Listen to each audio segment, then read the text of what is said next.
بسم اللہ الرحمن الرحیم۔ السلام علیکم ورحمۃ اللہ وبرکاتہ۔ مظہر نور خدا رازدار مصطفیٰ، الغزالی بحر علم و آگہی بے کراں، اب حجت الاسلام امام ابو حامد محمد الغزالی رحمۃ اللہ علیہ، جنہیں عرف عام میں امام محمد الغزالی یا امام غزالی بھی کہا جاتا ہے، ان کی مارکۃ الآراء تصنیف احیاء علوم دین، جس کی 4 جلدیں ہیں اور جس کی ہر جلد 10 چھوٹی کتابوں پر مشتمل ہے، اس حکیمانہ کتاب کی دوسری جلد جو کہ معاملات کے بارے میں ہے، یعنی وہ امور جن کی مدد سے ایک کامیاب معاشرتی زندگی گزاری جا سکتی ہے، اس دوسری جلد کی 6ٹھی کتاب اس آڈیو کتاب کی صورت میں پیش کی جا رہی ہے، جس کا نام ہے کتاب آداب العزلہ، یعنی عزلت اور گوشہ نشینی کے آداب۔ احیاء علوم دین کا اردو ترجمہ مولانا ندیم الواجدی نے کیا ہے اور اس کو دارالاشاعت اردو بازار کراچی پاکستان نے شائع کیا ہے۔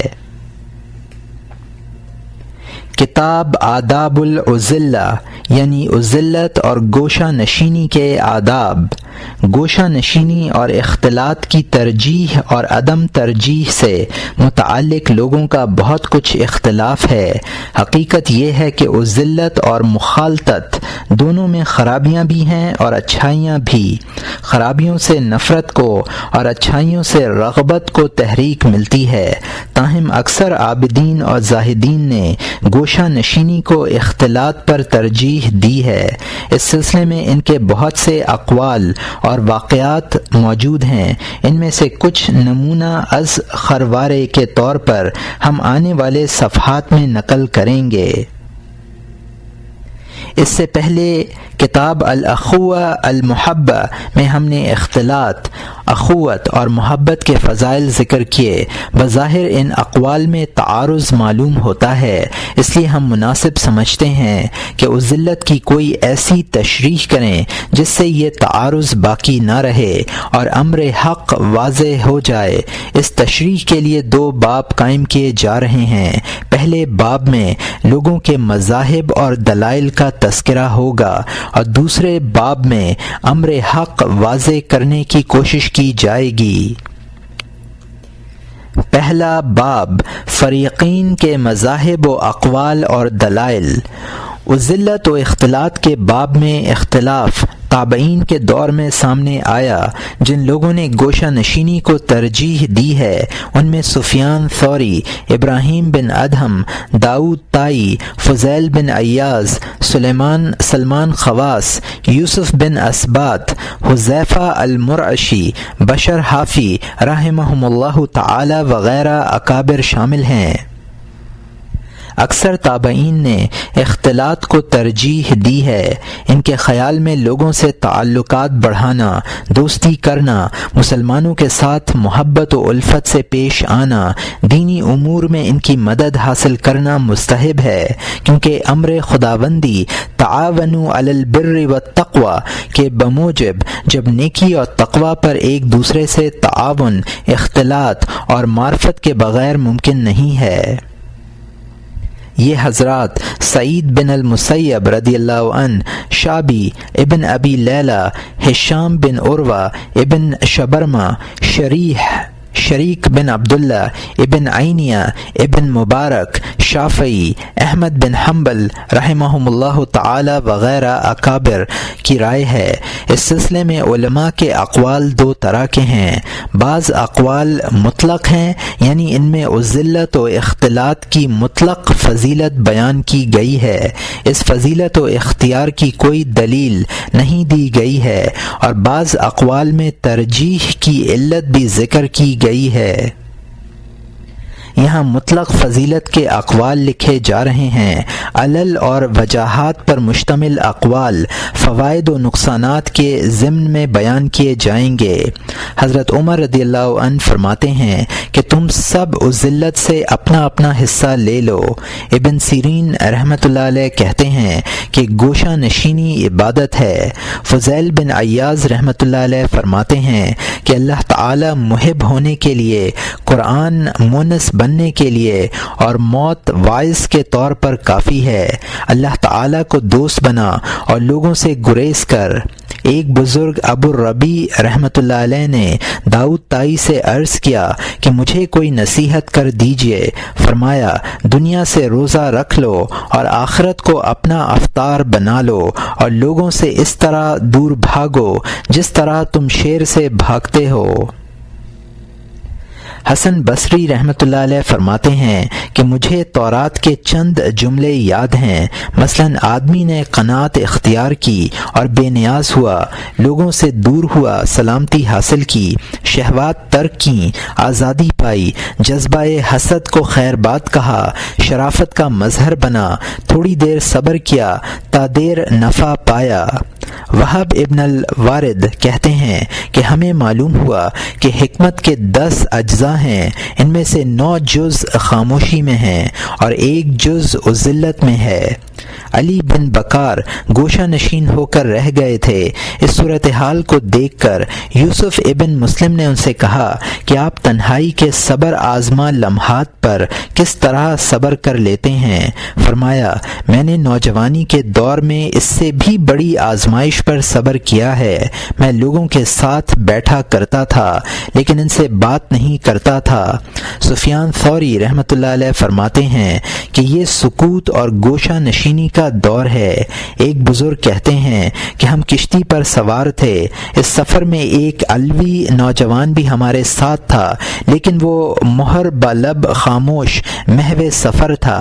7 دن کے بعد ہم نے اس نوجوان سے کہا کہ کتنی حیرت کی بات ہے کہ تم نہ ہم سے بات کرتے ہو اور نہ ہمارے پاس اٹھتے بیٹھتے ہو، حالانکہ اللہ تعالی نے ہمیں تقریباً 7 روز سے اس کشتی پر یکجا کر رکھا ہے۔ جواب میں اس نے یہ 2 شعر پڑھے، قلیل ہم لا ولدت یموت ولا امر یحاذر یفوت قدا وترا بسبب وافار علم فغایت التفرد السکوت۔ تفکرات کم ہیں، نہ بچہ ہے کہ اس کی موت کا غم ہو اور نہ ایسی کوئی چیز ہے جس کے فوت ہونے کا اندیشہ ہو۔ بچپن کا شوق پورا کیا اور یہ علم حاصل کیا، اس کی انتہا تنہائی اور سکوت ہے۔ ابراہیم نخعی رحمۃ اللہ علیہ فرماتے ہیں کہ علم حاصل کرو اور گوشہ نشین ہو جاؤ۔ اسی طرح کا ایک قول ربی بن خیثم کے بارے میں منقول ہے۔ کہا جاتا ہے کہ مالک ابن انس رضی اللہ عنہ اول جنازوں میں شرکت کیا کرتے تھے، مریضوں کی عیادت بھی ان کا معمول تھا اور دوستوں کے حقوق بھی بات چیت اور ہم نشینی وغیرہ کے ذریعے پورے کیا کرتے تھے۔ لیکن پھر ایسا ہوا کہ انہوں نے یہ سب معمولات یکے بعد دیگرے ترک کر دیے اور گوشہ نشین ہو کر بیٹھ گئے۔ کوئی شخص استفسار کرتا تو فرماتے یہ بات آسان نہیں ہے کہ آدمی اپنے تمام آزار بیان کر دیا کرے۔ کچھ لوگوں نے حضرت عمر بن عبدالعزیز رحمۃ اللہ علیہ سے درخواست کی کہ ہمارے لیے بھی فرصت کا کوئی وقت مخصوص فرما دیں۔ ارشاد فرمایا فرصت اب کہاں، فرصت تو اللہ ہی کے یہاں ملے گی۔ فضیل بن عیاض رحمۃ اللہ علیہ کہتے ہیں کہ میں ان لوگوں کا ممنون ہوں جو راہ میں ملیں تو مجھے سلام نہ کریں اور میں بیمار پڑوں تو میری عیادت نہ کریں۔ ابو سلیمان دارانی رحمۃ اللہ علیہ کہتے ہیں کہ ربی بن خیثم اپنے گھر کی دہلیز پر بیٹھے ہوئے تھے کہ ایک پتھر آ کر پیشانی پر لگا، پیشانی زخمی ہو گئی۔ آپ یہ کہتے ہوئے اندر چلے گئے کہ اب اے ربی تو عبرت پکڑ۔ روایت ہے کہ اس واقعے کے بعد آپ آخری عمر تک گھر کی دہلیز پر نہیں بیٹھے۔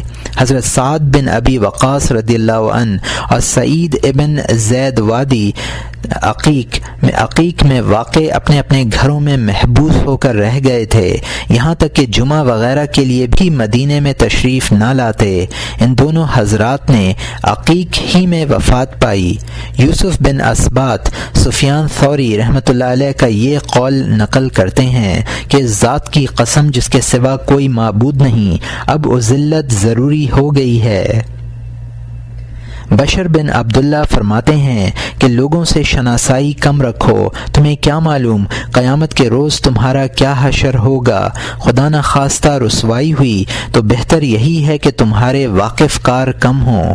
ایک شخص جو اتفاق سے امیر بھی تھا حاتم کے پاس گیا اور عرض کیا کہ اگر کوئی خدمت میرے لائق ہو تو بلا تکلف ارشاد فرمایا میرا بڑا مقصد تو یہی ہے کہ نہ تم مجھے دیکھو اور نہ میں تمہیں دیکھوں۔ ایک شخص نے سہل تستری کے ساتھ رہنے کی خواہش ظاہر کی، فرمایا اگر ہم میں سے ایک مر گیا تو اس کے ساتھ کون رہے گا؟ اس نے عرض کیا اللہ۔ فرمایا جو اس وقت ساتھ ہوگا وہی اب بھی ہونا چاہیے۔ فضیل ابن عیاض رحمۃ اللہ علیہ سے کسی شخص نے ان کے صاحبزادے علی ابن فضیل کا قول نقل کیا کہ کاش میں ایسی جگہ رہوں کہ لوگ مجھے دیکھیں، میں لوگوں کو نہ دیکھوں۔ فضیل یہ سن کر رونے لگے اور فرمایا علی نے بات عمدہ کہی ہے مگر ادھوری کہی ہے، اسے یہ کہنا چاہیے تھا کہ نہ میں لوگوں کو دیکھوں اور نہ لوگ مجھے دیکھیں۔ فضیل نے یہ بھی فرمایا کرتے تھے کہ آدمی کی کم عقلی کی ایک علامت یہ بھی ہے کہ اس کے جاننے والے بہت ہوں۔ بہترین مجلس وہ ہے جو گھر کے اندر ہو کہ نہ تم کسی کو دیکھو اور نہ کوئی تمہیں دیکھے۔ اختلاط کی فضیلت کے دلائل اور وجوہ صفت۔ اب ہم اختلاط کے قائلین کے دلائل بیان کریں گے اور ان کے کمزور پہلوؤں کی نشاندہی کریں گے۔ ان حضرات کا پہلا استدلال اس آیت کریمہ سے ہے وَلَا تَكُونُوا كَالَّذِينَ تَفَرَّقُوا وَاخْتَلَفُوا، پارہ نمبر 4 رکوع نمبر 2 آیت نمبر 105، اور تم ان لوگوں کی طرح مت ہو جنہوں نے باہم تفریق کر لی اور باہم اختلاف کر لیا۔ یہ آیت بھی ان حضرات کا بہترین مستدل خیال کی جاتی ہے۔ وَاذْكُرُوا نِعْمَةَ اللَّهِ عَلَيْكُمْ إِذْ كُنْتُمْ أَعْدَاءً فَأَلَّفَ بَيْنَ قُلُوبِكُمْ، پارہ نمبر 4 رکوع نمبر 2 آیت نمبر 103، اور تم پر جو اللہ تعالی کا انعام ہے اس کو یاد کرو جبکہ تم دشمن تھے، بس اللہ نے تمہارے قلوب میں الفت ڈال دی۔ اس آیت میں اللہ تعالیٰ نے اپنے اس احسان عظیم کا ذکر فرمایا کہ ہم نے مسلمانوں میں باہم الفت پیدا کر دی اور عداوت ختم کر دی۔ یہ دونوں ضعیف دلیلیں ہیں، اس لیے کہ یہاں آیت میں تفرق و اختلاف سے مراد قرآن کریم اور شریعت کے اصولوں میں آراء کا اختلاف ہے، اور تالیف قلب کا مطلب یہ ہے کہ دلوں سے ان آلائشوں کو نکال دیا جو فتنے کا باعث ہوں اور وجہ خصومت ہوں۔ اذلت تالیف قلب کے منافی نہیں ہے۔ تیسری دلیل یہ روایت ہے کہ حضرت صلی اللہ علیہ وسلم نے ارشاد فرمایا المؤمن الف مألوف ولا خیر فی من لا یالف ولا یولف، مومن الفت کرنے والا ہے اور اس سے الفت کی جاتی ہے، اس شخص میں کوئی خیر نہیں جو نہ الفت کرے اور نہ اس سے الفت کی جائے۔ اور یہاں مترجم نے حاشیے میں لکھا ہے کہ یہ روایت کتاب الاخوہ کے پہلے باب میں گزر چکی ہے، اور یہاں حاشیہ ختم ہوتا ہے۔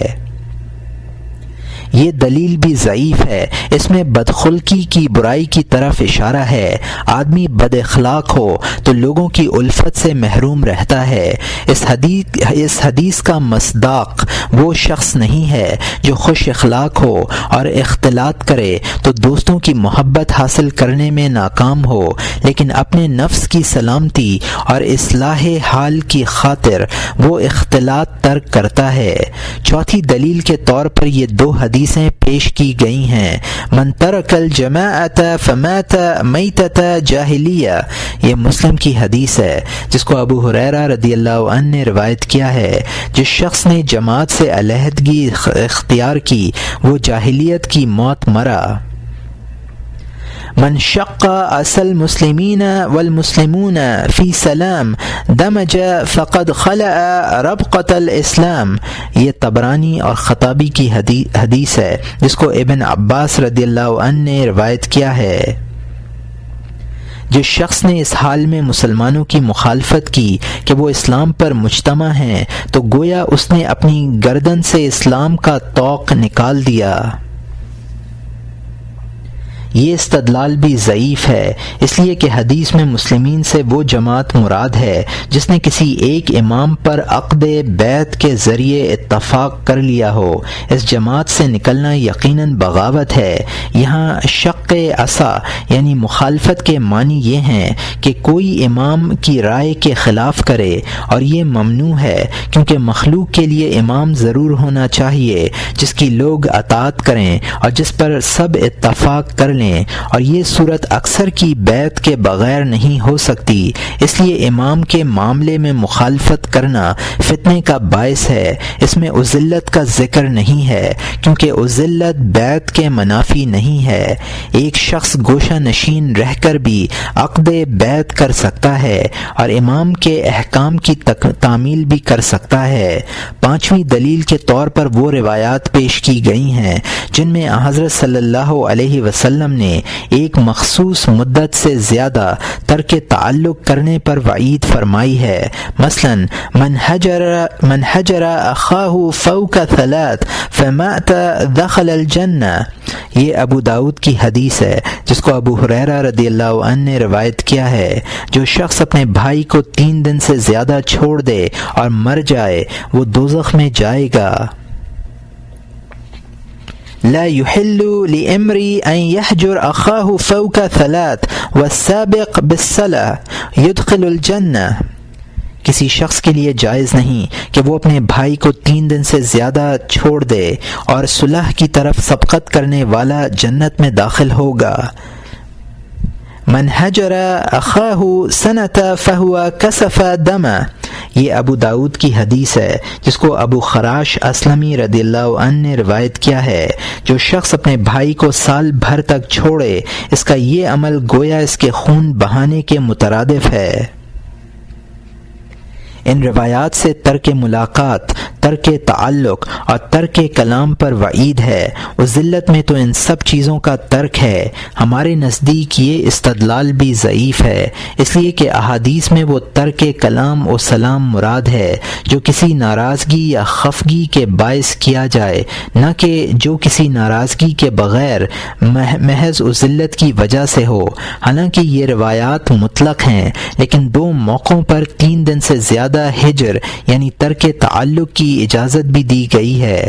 ایک اس وقت جب کہ یہ خیال ہو کہ ترک تعلق سے وہ شخص راہ راست پر آ جائے گا جس سے ترک تعلق کیا جا رہا ہے، اور دوسرے اس وقت جب کہ اپنی سلامتی ترک تعلق ہی میں نظر آتی ہو. حضرت عائشہ رضی اللہ عنہا فرماتی ہیں کہ حضرت صلی اللہ علیہ وسلم نے ان سے ذی الحجہ، محرم اور سفر کے کچھ دنوں کے لیے ترک کر لیا تھا.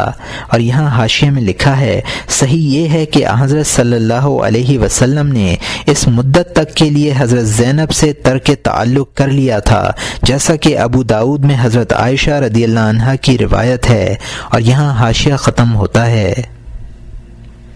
اسی طرح کی ایک روایت حضرت عمر رضی اللہ عنہ سے ہے کہ سرکار دو عالم صلی اللہ علیہ وسلم نے اپنی ازواج مطہرات سے 1 ماہ تک تعلق منقطع رکھا اور ان کے پاس تشریف نہ لے جانے کی قسم کھائی اور اپنے بالا خانے کے اس حصے میں رہنے لگے جہاں غلہ وغیرہ کا گودام تھا. چنانچہ وہاں 29 دن تک تشریف فرما رہے. جب آپ نیچے اترے تو صحابہ نے عرض کیا آپ تو 29 دن رہے. فرمایا مہینہ 29 دن کا بھی ہوتا ہے. اور یہ بخاری و مسلم کی حدیث ہے.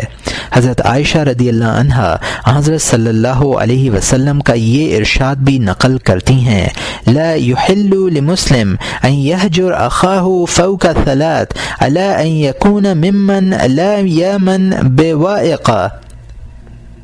اور یہ ابن عدی کی حدیث ہے، کسی مسلمان کے لیے جائز نہیں کہ وہ اپنے مسلمان بھائی کو 3 دن سے زیادہ چھوڑے، ہاں اگر اس کے شر سے محفوظ نہ رہنے کا اندیشہ ہو تب کوئی حرج نہیں ہے۔ حضرت حسن بصری رحمۃ اللہ علیہ کے اس قول کا مطلب بھی یہی ہے کہ احمق سے دور رہنا باری تعالی کی قربت کا باعث ہے۔ ظاہر ہے کہ اس میں احمق سے عمر بھر تک کے لیے جدا رہنا ہے، کیونکہ حماقت کا کوئی علاج نہیں کہ دور ہو جائے تو قربت اختیار کر لی جائے۔ محمد ابن عمر واقدی کے سامنے ایک ایسے شخص کا ذکر کیا گیا جس نے کسی سے ترک تعلق کر لیا تھا اور آخری دم تک اس سے ملنا گوارا نہیں کیا تھا۔ فرمایا یہ اسی شخص کا قصہ ہے، اس سے پہلے بھی کچھ لوگوں نے ایسا کیا ہے، مثلا سعد بن وقاص رضی اللہ عنہ عمار بن یاسر سے ترک تعلق کیے رہے یہاں تک کہ وفات پا گئے۔ عثمان بن عفان رضی اللہ عنہ نے عبد الرحمن بن عوف رضی اللہ عنہ سے، عائشہ رضی اللہ عنہا نے حفصہ رضی اللہ عنہا سے، طاؤس نے وہب بن منبہ سے ترک تعلق رکھا اور آخر تک اسی پر قائم رہے۔ ان حضرات کے اس موقف کا مطلب یہی تھا کہ وہ ترک تعلق میں اپنی سلامتی سمجھتے ہیں۔ چھٹی دلیل یہ روایت ہے کہ ایک شخص عبادت کی غرض سے پہاڑوں میں چلا گیا، کچھ لوگ اسے پکڑ کر جناب رسول اللہ صلی اللہ علیہ وسلم کی خدمت میں لائے۔ آپ صلی اللہ علیہ وسلم نے فرمایا لا تفعل انت ولا احد منکم لصبر احدکم فی مواطن الاسلام خیر من عبادت احدکم وحد 40 عام۔ یہ بحقی کی حدیث ہے جس کو اسعس بن سلامہ رضی اللہ عنہ نے روایت کیا ہے۔ نہ تو ایسا کر اور نہ تم میں سے کوئی دوسرا شخص ایسا کرے، اسلام کے بعض مواقع پر تمہارا صبر کرنا تمہاری اس عبادت سے بہتر ہے جو تم 40 برس تک تنہائی میں کرو۔ یہ روایت بھی اختلاط کے قائلین کے لیے کوئی مضبوط دلیل نہیں کہی جا سکتی، اس لیے کہ ظاہر روایت سے یہی مفہوم ہو رہا ہے کہ آپ نے یہ بات اسلام کے دور اول میں فرمائی، اس وقت کفار سے جہاد ضروری تھا۔ اس مفہوم کی تصدیق حضرت ابو ہریرہ رضی اللہ عنہ کی اس روایت سے بھی ہوتی ہے کہ ہم حضرت صلی اللہ علیہ وسلم کے ساتھ کسی غزوے کے لیے سفر کر رہے تھے۔ اثناء سفر میں ہمارا گزر ایک گھاٹی سے ہوا جس میں میٹھے اور صاف ستھرے پانی کا ایک چشمہ رواں تھا۔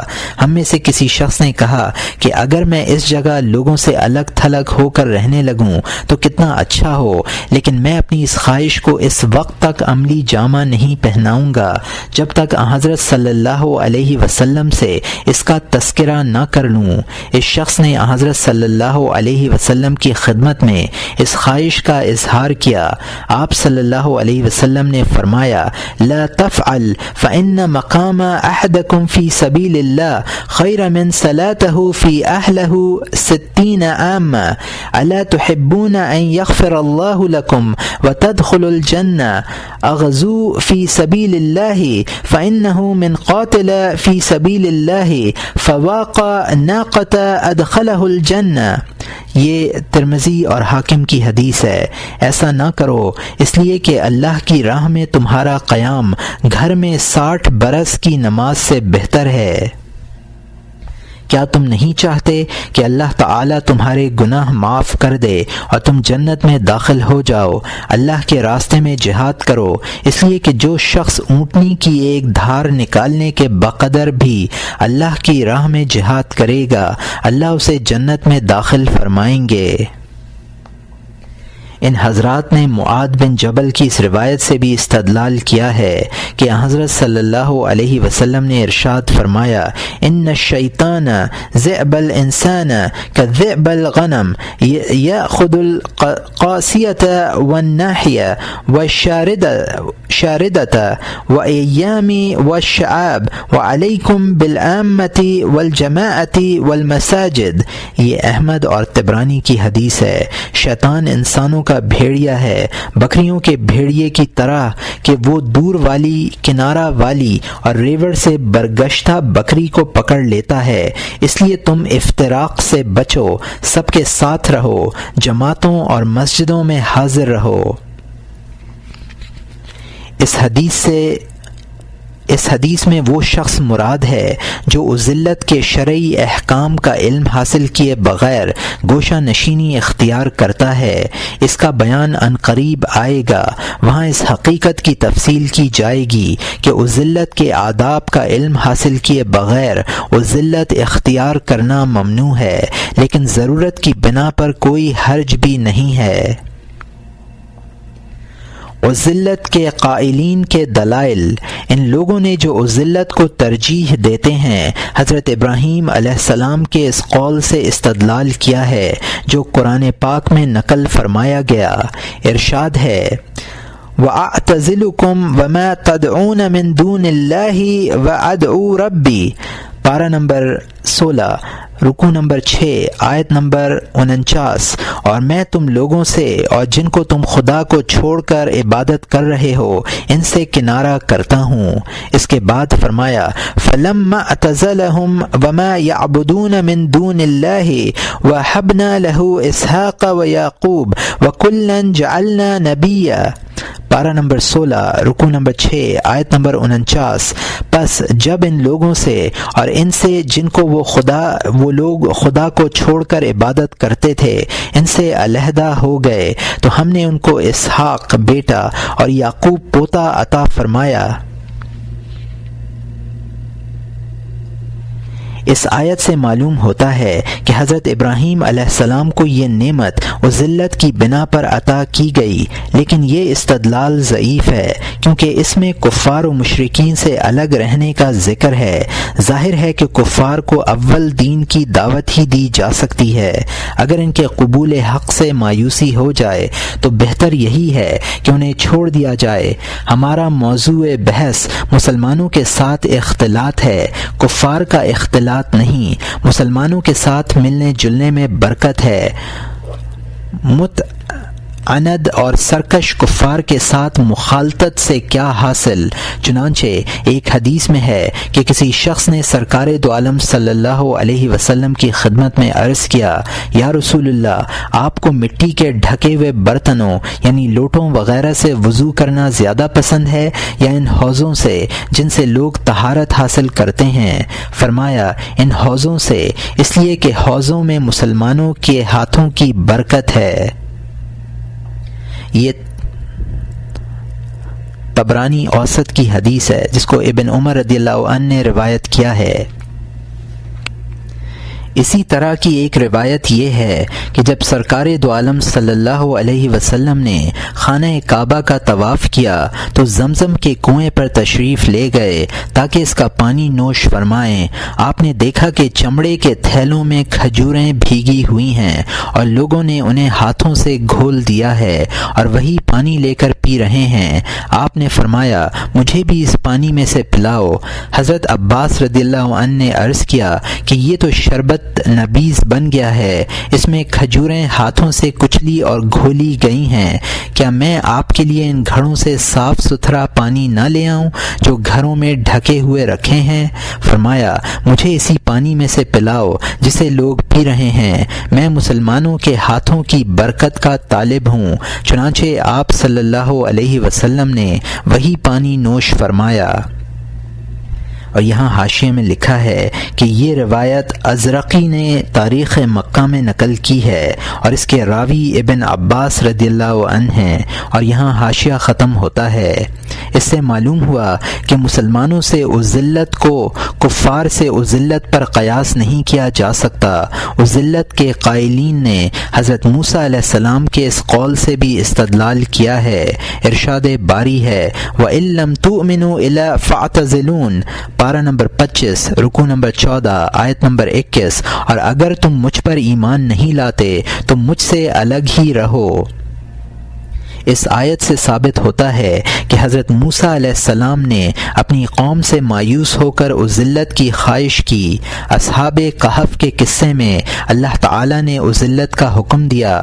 ارشاد ہے وَإِذَا اعْتَزَلْتُمُوهُمْ وَمَا يَعْبُدُونَ إِلَّا اللَّهَ فَأْوُوا إِلَى الْكَهْفِ يَنشُرْ لَكُمْ رَبُّكُمْ مِن رَحْمَتِهِ، پارہ نمبر 15 رکوع نمبر 14 آیت نمبر 16، اور جب تم ان ان لوگوں سے الگ ہو گئے ہو اور ان کے معبودوں سے بھی، مگر اللہ سے الگ نہیں ہوئے، تو تم فلاں غار میں چل کر پناہ لو، تم پر تمہارا رب اپنی رحمت پھیلائے گا۔ قریش مکہ نے جب سرکار دو عالم صلی اللہ علیہ وسلم کو پریشان کیا، آپ پر ظلم و ستم ڈھایا، تو آپ نے عزلت اختیار فرمائی اور پہاڑ کی گھاٹی میں تشریف لے گئے۔ اپنے بہت سے رفقا کو بھی عزلت اور حبشہ کی طرف ہجرت کا حکم دیا، چنانچہ یہ سب لوگ حکم نبوی صلی اللہ علیہ وسلم کی تعمیل میں حبشہ چلے گئے۔ جب اللہ نے اپنا کلمہ بلند کیا تو یہ اصحاب مدینہ منورہ میں آپ کے پاس پہنچ گئے، اور یہ ابو داؤد کی حدیث ہے جس کو ابو موسیٰ رضی اللہ عنہ نے روایت کیا ہے۔ ظاہر ہے کہ حضرت صلی اللہ علیہ وسلم نے مسلمانوں سے عزلت اختیار نہیں فرمائی تھی اور نہ ان کفار سے کنارہ کشی کی تھی جن کے بارے میں قبول اسلام کی توقع تھی۔ آپ کی کنارہ کشی ان کفار مکہ سے تھی جو دعوت حق اور تبلیغ دین کی تمام تر کوششوں کے باوجود اپنی سرکشی پر ڈٹے رہے۔ اسی طرح اصحاب کہف نے بھی ایک دوسرے سے عزلت اختیار نہیں کی، بلکہ وہ اپنے ایمان سلامت لے کر نکل گئے اور پہاڑ میں یکجا رہے۔ دراصل انہوں نے کفار سے دور رہنے کے لیے یہ پناہ گاہ تلاش کی تھی۔ ان لوگوں کی ایک دلیل یہ روایت ہے کہ عقبہ ابن عامر جہنی نے سرکار دو عالم صلی اللہ علیہ وسلم کی خدمت میں عرض کیا، یا رسول اللہ، نجات کا کیا طریقہ ہے؟ فرمایا، یسعق بیتک و امسک علیک لسانک ابک علی خطیئتک۔ یہ ترمذی کی حدیث ہے جس کو عقبہ رضی اللہ عنہ نے روایت کیا ہے۔ اپنے گھر ہی میں رہو، اپنی زبان بند رکھو اور اپنی غلطی پر آنسو بہاؤ۔ کسی صحابی نے دریافت کیا، یا رسول اللہ، افضل کون ہے؟ فرمایا، مؤمن یجاہد بنفسہ ومالہ فی سبیل اللہ۔ قیل ثم من؟ قال رجل معتزل فی شعب من الشعاب یعبد ربہ ویدع الناس من شرہ۔ یہ بخاری و مسلم کی حدیث ہے جس کو ابو سعید الخدری رضی اللہ عنہ نے روایت کیا ہے۔ وہ مومن جو اللہ کی راہ میں اپنی جان اور مال سے جہاد کرتا ہے۔ پھر عرض کیا گیا، اس کے بعد کون افضل ہے؟ فرمایا، وہ شخص جو کسی گھاٹی میں تنہا اپنے رب کی عبادت کرتا ہے اور لوگوں کو اپنے شر سے بچاتا ہے۔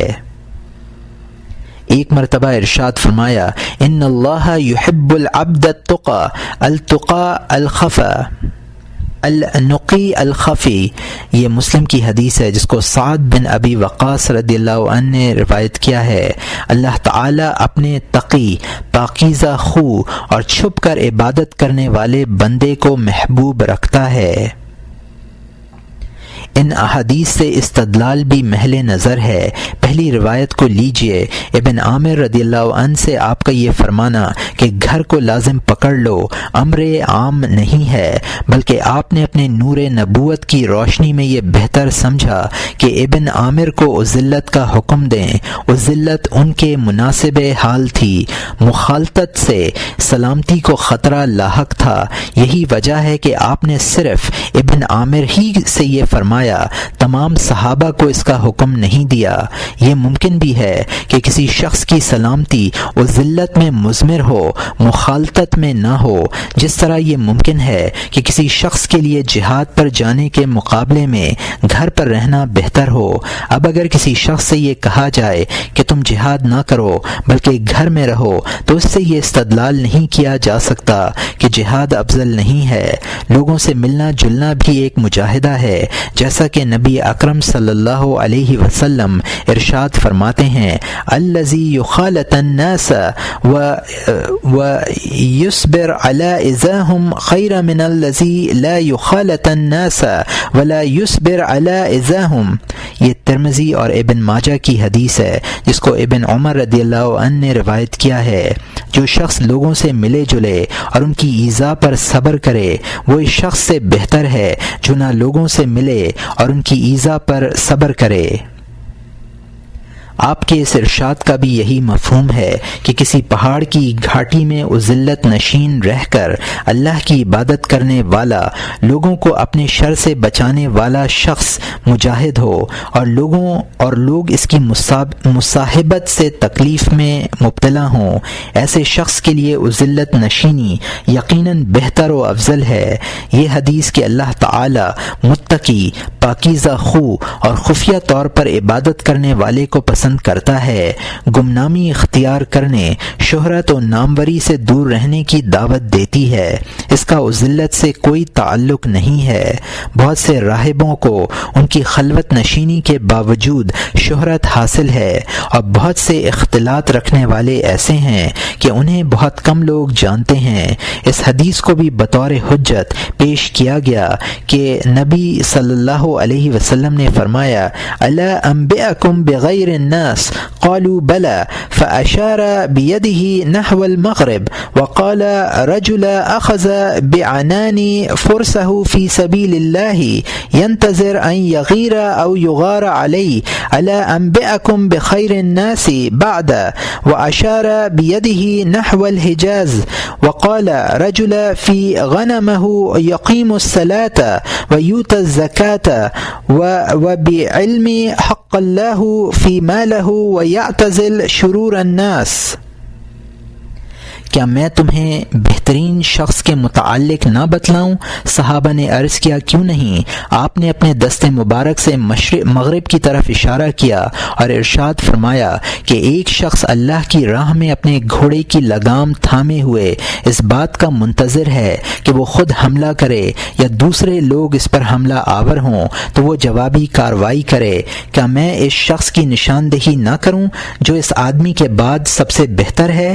آپ نے حجاز کی طرف اشارہ فرمایا اور ارشاد فرمایا کہ اس کے بعد وہ شخص بہتر ہے جو اپنی بکریوں کے گلے میں نماز پڑھتا ہو، زکوٰۃ دیتا ہے اور اپنے مال میں اللہ کا حق پہچانتا ہے اور برے لوگوں سے دور رہتا ہے۔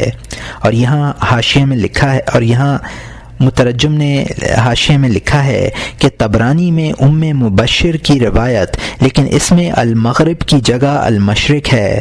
ترمذی اور نسائی نے بھی یہ روایت ابن عباس رضی اللہ عنہ سے مختصر الفاظ میں نقل کی ہے، اور یہاں حاشیہ ختم ہوتا ہے۔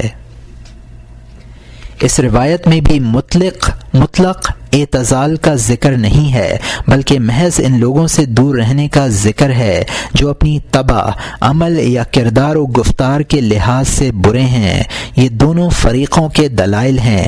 ہمارے خیال میں ان دلائل سے طبیعت کی تسکین نہیں ہوئی، اس لیے یہ ضروری معلوم ہوتا ہے کہ ہم اذلت کے فوائد و نقصانات کا جائزہ لے کر دیکھیں اور اس کی روشنی میں امر حق تلاش کریں۔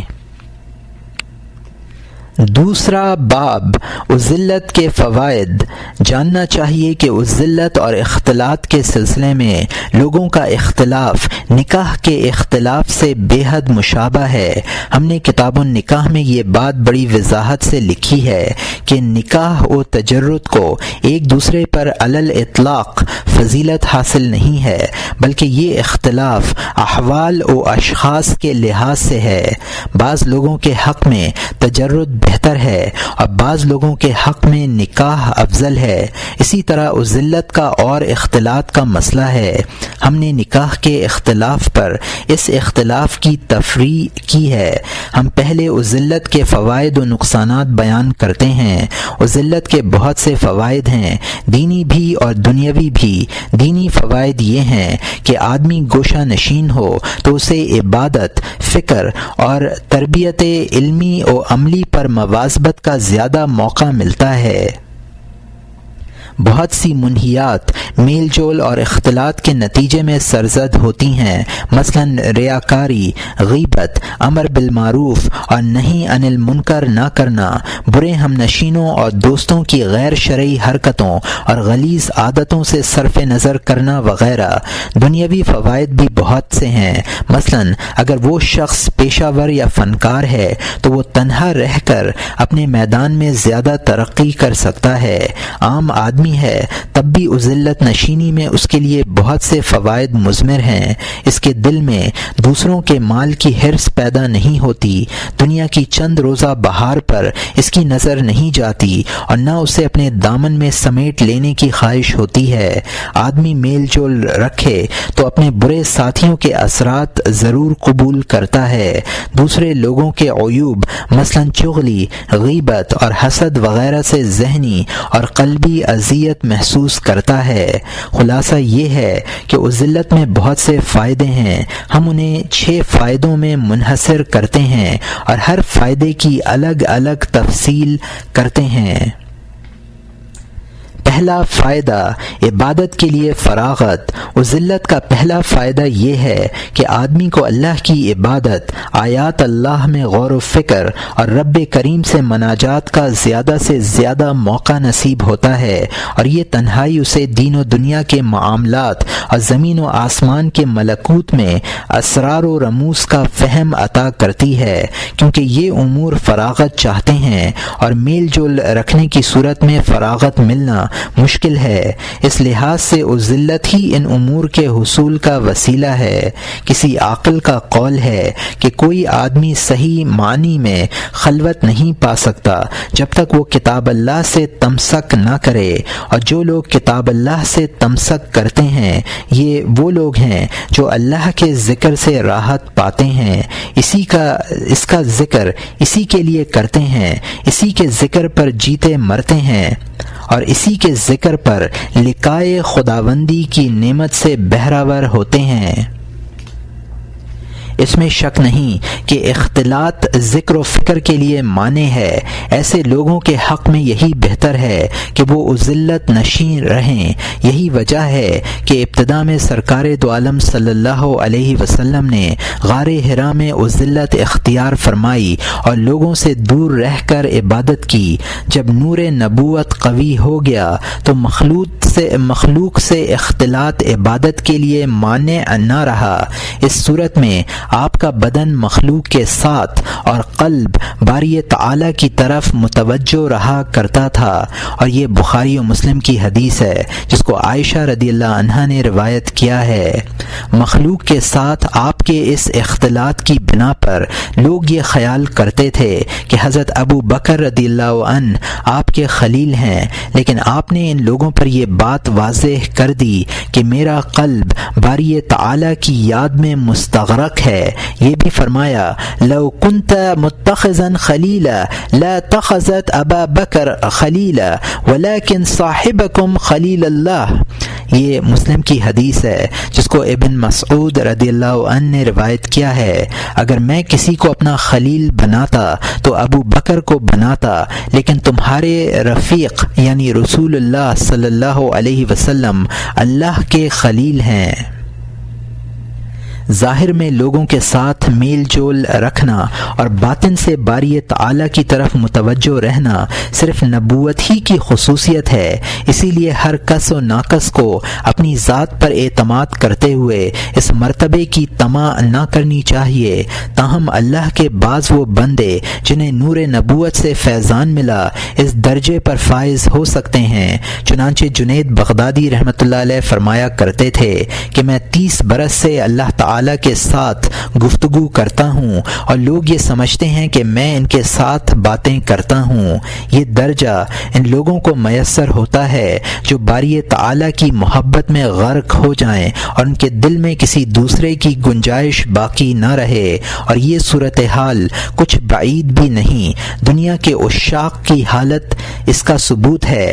یہ عاشق مزاج لوگوں سے ملتے ہیں، لیکن وہ نہ اپنی بات سمجھتے ہیں اور نہ دوسرے کی۔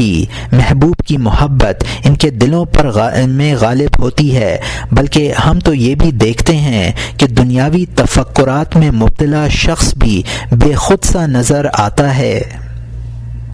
بعض لوگوں سے ملتا جلتا ہے لیکن نہ انہیں پہچانتا ہے اور نہ ان کی آوازیں سنتا ہے۔ جب دنیا کا یہ حال ہے تو آخرت کا کیا ہوگا، اسی سے اندازہ لگا لیجئے۔ عقل مندوں کے نزدیک آخرت کا معاملہ ہی زیادہ بڑا ہے۔ اگر آخرت کے خوف سے اور حب خداوندی میں استغراق کے باعث ان کا یہ حال ہو جائے تو کوئی محال بات نہیں ہے، تاہم اکثر لوگوں کے لیے اس ذلت سے مدد لینا اور اپنے باطن کو ظاہر کی آلائش سے بچانا ہی بہتر ہے۔ کسی حکیم سے دریافت کیا گیا کہ اس ذلت سے لوگوں کا کیا مقصد ہے؟ جواب دیا کہ وہ لوگ اس ذلت کے ذریعے فکر کو دوام اور علم کو رسوخ و استحکام عطا کرتے ہیں اور معرفت کی حلاوت سے کام و دہن کو لذت بخشتے ہیں۔ کسی راہب سے کہا گیا کہ آپ کو تنہائی سے وحشت نہیں ہوتی؟ آپ بڑے صابر ہیں۔ جواب دیا، وحشت کیوں ہوگی؟ میں اللہ عز و جل کا ہم نشین ہوں۔ جب میں چاہتا ہوں کہ وہ مجھ سے کچھ فرمائے تو میں اس کی کتاب پڑھنے لگتا ہوں، اور جب یہ چاہتا ہوں کہ میں اس سے کچھ عرض کروں تو نماز شروع کر دیتا ہوں۔ ایک دانشور سے سوال کیا گیا کہ تمہیں اس ذلت سے کیا حاصل ہوا؟ فرمایا، باری تعالی کی انسیت۔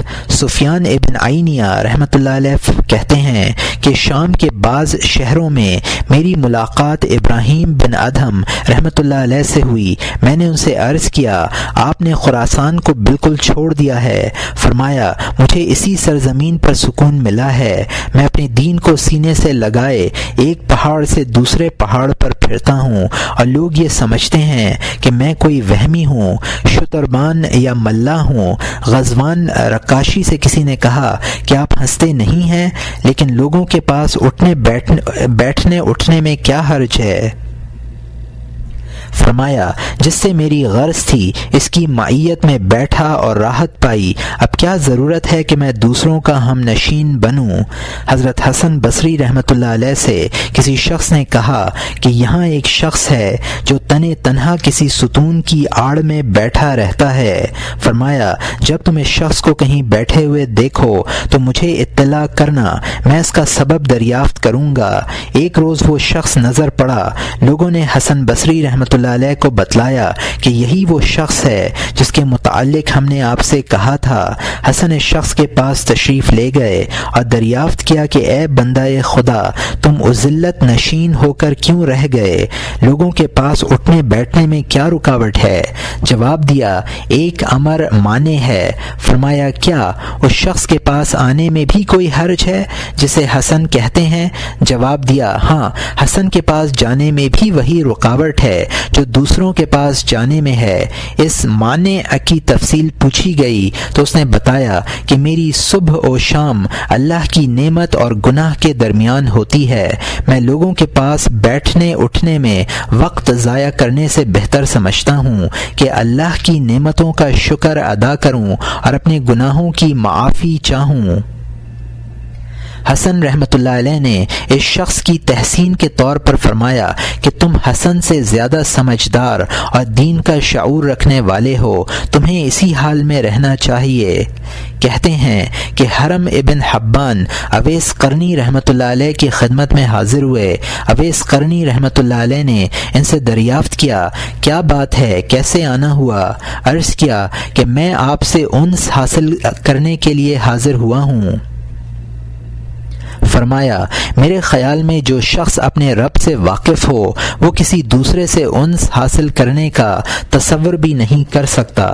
فضیل ابن عیاض رحمۃ اللہ علیہ کہتے ہیں کہ جب رات اپنے پیر پھیلاتی ہے تو میری خوشی کا کوئی ٹھکانہ نہیں رہتا کہ اب میں اپنے رب سے خلوت میں مناجات کروں گا، اور جب صبح طلوع ہوتی ہے تو میں انا للہ و انا الیہ راجعون پڑھتا ہوں کہ اب لوگ آ کر مجھے گھیریں گے اور خدا کی یاد سے غافل کریں گے۔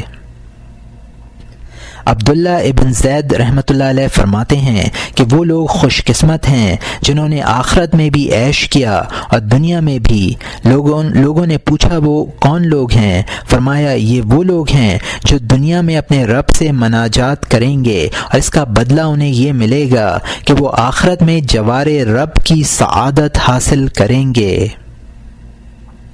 ذنون مصری رحمۃ اللہ علیہ فرماتے ہیں کہ مومن کی خوشی اور اس کی لذت خلوت میں باری تعالی سے مناجات کرنے میں ہے۔ مالک ابن دینار رحمۃ اللہ علیہ ارشاد فرماتے ہیں کہ جو شخص مخلوق کی ہم کلامی کے بجائے باری تعالی کی ہم کلامی یعنی مناجات و تلاوت سے لطف اندوز نہ ہو وہ کم عقل اور بصیرت سے محروم شخص ہے، اس کی متاع عمر لا حاصل اور بے فائدہ ہے۔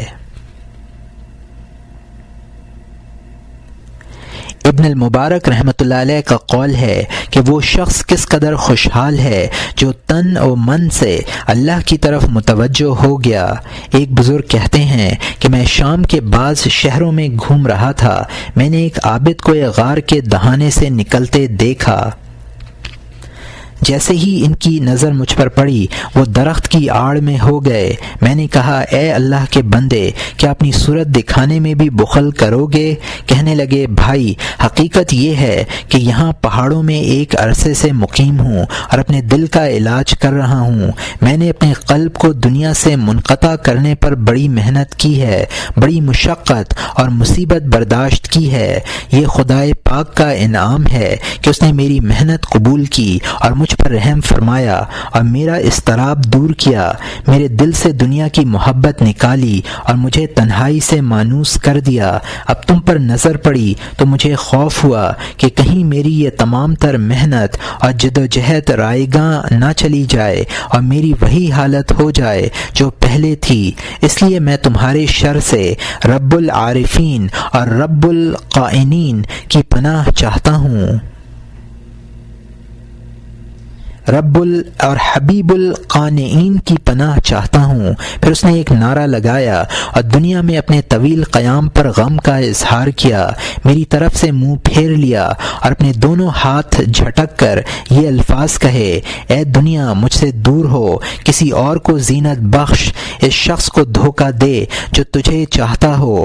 پاک ہے وہ ذات جس نے عارفین کے دلوں کو خدمت کی لذت اور عزلت کی حلاوت عطا کی اور اپنی ذات کے علاوہ انہیں ہر چیز سے غافل کر دیا، انہیں صرف اپنے ہی ذکر میں سکون عطا کیا۔ ان کے نزدیک مناجات اور تلاوت سے بڑھ کر کوئی لذت بخش اور لطف انگیز چیز نہیں ہے۔ اتنا کہہ کر وہ عابد اپنے مسکن میں چلے گئے۔ حاصل کلام یہ ہے کہ تنہائی میں اللہ کے ذکر سے انس اور اس کی ذات کی معرفت زیادہ ہوتی ہے۔ ان دو شعروں میں یہ مضمون ادا کیا گیا ہے، وَإِنِّي لَاسْتَغْشِي وَمَا بِي غَشْوَ لَعْلَ خَيَالَ مِنْكَ يَلْقِي خَيَالِيَ وَأَخْرَجْ مِنْ بَيْنَ الْجُلُوسِ لَعْلَنِي أَحْدَثْ عَنْكَ النَّفْسَ بِالسِّرِّ خَالِيَ۔ ترجمہ: مجھ پر بے ہوشی طاری نہیں ہے، میں جان بوجھ کر بے ہوش ہوں، شاید اس طرح تیرا اور میرا خیال ہم آہنگ ہو جائے۔ میں مجلس یاراں سے اس لیے نکل جاتا ہوں کہ خلوت میں بیٹھ کر اپنے آپ سے تیری ذات کے متعلق باتیں کروں۔ کسی دانشمند کا قول ہے کہ جس شخص کی ذات فضائل سے خالی ہوتی ہے وہ اپنے آپ سے وحشت کرتا ہے اور لوگوں میں بیٹھ کر اپنی وحشت دور کرتا ہے، لیکن اگر اس کی ذات میں کوئی فضیلت ہوتی ہے تو وہ تنہائی کی جستجو کرتا ہے تاکہ خلوت کے ذریعے فکر آخرت پر مدد لے اور علم و حکمت کے اظہار کا ذریعہ بنے۔ چنانچہ یہ مثل بھی مشہور ہے کہ لوگوں سے انس حاصل کرنا افلاس کی دلیل ہے۔ بہرحال خلوت کا یہ ایک بڑا فائدہ ہے، مگر تمام لوگوں کے حق میں نہیں بلکہ ان مخصوصین کے حق میں ہے جنہیں دوام ذکر کی بنا پر اللہ کا انس اور دوام فکر کی وجہ سے اللہ کی معرفت میسر ہے۔ ایسے لوگوں کے لیے اختلاط کی بنسبت یقیناً تجرد بہتر ہے، اس لیے کہ عبادات کی غایت اور معاملات کی انتہا ہی یہ ہے کہ آدمی اللہ کی محبت اور معرفت کے سرچشموں سے فیضیاب ہو کر مرے، اور محبت دوام ذکر کے بغیر اور معرفت دوام فکر کے بغیر ممکن نہیں، اور قلب کا فراغ دوام ذکر اور دوام فکر دونوں ہی کے لیے ضروری ہے، اور اختلاط مع الناس کی صورت میں فراغت کا تصور بھی نہیں کیا جا سکتا۔